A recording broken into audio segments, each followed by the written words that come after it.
الذي يدعي الإسلام ولا يهتم بهذه العقيدة ولا يرفع بها رأسا، هذا إذا سئل في قبره من ربك يقول ها لا أدري، سمعت الناس يقولون شيئا فقلته. من نبيك؟ يقول ها لا أدري، سمعت الناس يقولون شيئا فقلته.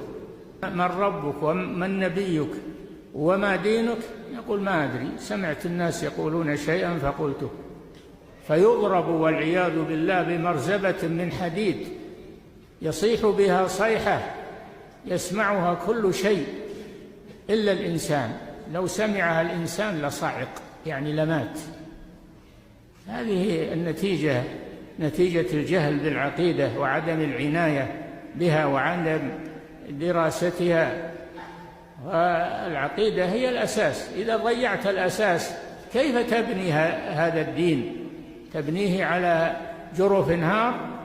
لا يصلح هذا في دين المسلمين. فالعقيدة أمرها مهم جدا.